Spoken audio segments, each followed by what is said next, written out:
बस डिफेंस और इंटेलिजेंस से जुड़े कुछ काफी दिलचस्प सोर्सेज हैं। जी। इसमें पाकिस्तान के आतंकी कैंप्स के पुनर्निर्माण की खबरें हैं। एक इंटरनेशनल सेमिनार से लीक हुई कुछ जानकारी भी है।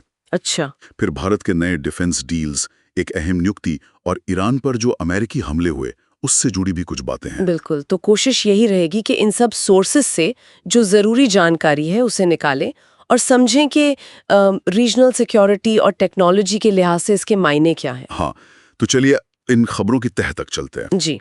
सबसे पहले पाकिस्तान की बात करते हैं।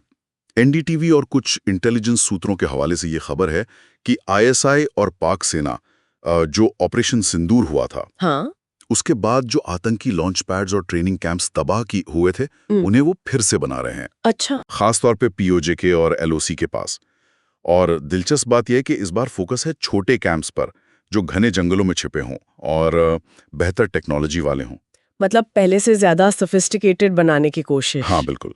और एक चौंकाने वाली बात रिपोर्ट में यह भी है कि इसके लिए शायद वर्ल्ड बैंक और ईडीबी से मिले फंड का भी इस्तेमाल हो रहा है। क्या ये पक्की खबर है या सिर्फ एक आशंका जताई गई है? देखिए, रिपोर्ट में सूत्रों के हवाले से कहा गया है, तो इसे अभी पूरी तरह कंफर्म मानना शायद जल्दबाजी होगी, पर यह बात सामने आई है। और हाल में बहावलपुर में जैश, लश्कर, हिजबुल, टीआरएफ जैसे ग्रुप्स के कमांडरों की एक मीटिंग भी हुई है।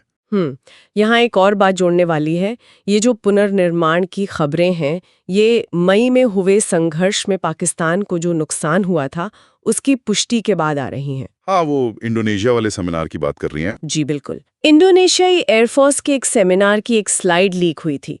उसके मुताबिक पाकिस्तान ने उस संघर्ष में अपने 6 फाइटर जेट्स खोए थे। 6? काफी बड़ा नुकसान है ये तो। हाँ, और सिर्फ जेट्स ही नहीं, 2 AWS प्लेन्स, एक C-130 ट्रांसपोर्ट एयरक्राफ्ट और 2 surface to air missile radar complex भी। बाप रे। शायद यही वजह थी कि पाकिस्तान ने उस सेमिनार में हिस्सा लेने से ही इनकार कर दिया था। तो ये माना जाए कि इतने नुकसान के बाद अब वो अपनी स्ट्रैटेजी बदल रहे हैं, छोटे कैंप्स, छिपी हुई लोकेशंस। ऐसा ही लगता है। ये नुकसान शायद दिखाता है कि आमने सामने की लड़ाई महंगी पड़ रही है, तो अब वो छोटे, ज्यादा सुरक्षित और शायद कम लागत वाले टेरर ठिकानों पर फोकस कर रहे हैं। ये सिर्फ रीबिल्डिंग नहीं है, ये एक तरह से टैक्टिक्स में बदलाव का इशारा है। मतलब असम्मित युद्ध की तरफ ज्यादा ध्यान। हाँ, कह सकते हैं। तो अगर पाकिस्तान इस तरह से अपनी रणनीति बदल रहा है, तो जाहिर है भारत को भी अपनी तैयारी, अपनी नजर और पैनी करनी होगी। इस तरफ क्या हो रहा है? बिल्कुल। और इसी दिशा में भारत अपनी कैपेबिलिटीज बढ़ा भी रहा है। फ्रांस की एक फर्म है, टर्जस एंड गिलार्ड। हाँ, सुना है इसके बारे में। उनके साथ एक समझौता हुआ है। इसके तहत भारत में AROK-MAUV बनाए जाएंगे। AROK यानी मीडियम एल्टीट्यूड लॉन्ग एंड्योरेंस। अच्छा, ये ड्रोन किस तरह के हैं?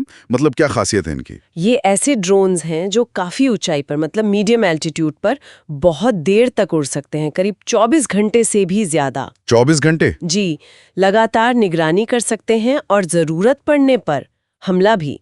खासकर जो हमारे ऊंचाई वाले बॉर्डर इलाके हैं, वहाँ ये बहुत कारगर साबित हो सकते हैं। और इंटेलिजेंस के मोर्चे पर भी तो एक बड़ी नियुक्ति हुई है ना? हाँ बिल्कुल। भारत की जो एक्सटर्नल इंटेलिजेंस एजेंसी है, RNW यानी रिसर्च एंड एनालिसिस विंग, जी, उसके नए प्रमुख नियुक्त हुए हैं सीनियर IPS ऑफिसर पराग जैन। हाँ, पराग जैन।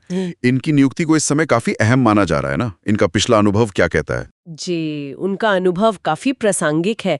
बताया जाता है कि ऑपरेशन सिंदूर के दौरान उनकी भूमिका अहम थी। उन्होंने पाकिस्तान डेस्क को भी संभाला है और कनाडा में जो खालिस्तानी मॉड्यूल है, उनकी निगरानी का भी उन्हें अनुभव है। अच्छा।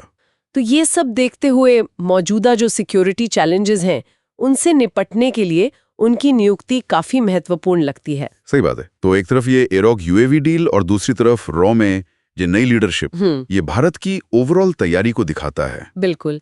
ये UAVs सिर्फ हमला करने के लिए नहीं है, ये इंटेलिजेंस गैदरिंग का भी बहुत शक्तिशाली जरिया है। अच्छा, अब जरा रीजन बदलते हैं। अमेरिका और ईरान के बीच जो तनाव है उस पर आते हैं। पिछले हफ्ते ईरान के परमाणु ठिकानों पर जो हमले हुए थे, उसको लेकर कुछ नई जानकारी आई है। पहले तो लग रहा था कि बहुत बड़े बम इस्तेमाल हुए हैं। हाँ, पहले खबरें थी MOP यानी मैसिव ऑर्डिनेंस पेनिट्रेटर के इस्तेमाल की। ये बहुत बड़े बंकर बस्टर बम होते हैं। जी। लेकिन अब एक अमेरिकी जनरल ने साफ किया है कि ईरान का जो इस्फहान न्यूक्लियर साइट है, वहाँ MOPs इस्तेमाल नहीं किए गए। अच्छा, क्यों? वजह ये बताई गई है कि वो साइट शायद इतनी गहरी थी कि एमओपीज भी वहां शायद उतने कारगर नहीं होते। अरे मतलब दुनिया के सबसे शक्तिशाली पारंपरिक बमों की भी अपनी सीमाएं हैं। तो फिर इस्पान पर हमला कैसे किया गया? हाँ, ये अमेरिकी क्षमताओं की सीमाएं भी दिखाता है। इस्फहान को सबमरीन से लॉन्च की गई टॉमहॉक मिसाइलों से निशाना बनाया गया था। अच्छा, टॉमाहॉक से। हाँ, लेकिन जनरल ने ये भी साफ किया कि ईरान की 2 और न्यूक्लियर साइट्स हैं, फोडो और नतान्ज। जी। उन पर दर्जनों एमओपी गिराए गए थे। तो काफी भारी बमबारी हुई थी वहां। इसका असर क्या रहा? क्या ईरान का न्यूक्लियर प्रोग्राम रुक गया इन हमलों से? देखिए, जो शुरुआती असेसमेंट है वो ये कहता है कि इन हमलों से ईरान के न्यूक्लियर प्रोग्राम के जो मुख्य हिस्से हैं वो पूरी तरह नष्ट नहीं हुए हैं। अच्छा। हाँ, बस उसमें कुछ महीनों की देरी हुई है, ऐसा माना जा रहा है। तो ये दिखाता है कि ऐसे जो कॉम्प्लेक्स मिलिट्री ऑपरेशंस होते हैं उनकी इफेक्टिवनेस का अंदाजा लगाना कितना मुश्किल है। मतलब असर तो हुआ लेकिन शायद उतना नहीं जितना सोचा गया होगा। जी, और लॉन्ग टर्म में इसका क्या असर होगा ये कहना अभी जल्दबाजी होगी। तो आज हमने देखा कि कैसे एक तरफ पाकिस्तान नुकसान उठाने के बाद भी आतंकी ढांचे को एक नए तरीके से खड़ा करने की कोशिश में लगा है। जी, वहीं दूसरी तरफ भारत अपनी रक्षा और खुफिया क्षमताओं को लगातार मजबूत कर रहा है, टेक्नोलॉजी अपग्रेड कर रहा है। बिल्कुल।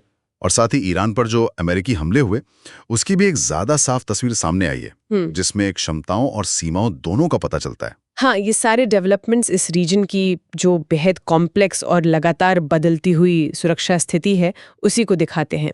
टेक्नोलॉजी बदल रही है, स्ट्रैटेजीज बदल रही हैं। सही बात है। अब सोचने वाली बात ये है कि भविष्य में इंटेलिजेंस गैदरिंग और जो क्रॉस बॉर्डर थ्रेट्स हैं उनसे निपटने के तरीके इन बदलती टेक्नोलॉजीज और स्ट्रैटेजीज के साथ कैसे विकसित होंगे।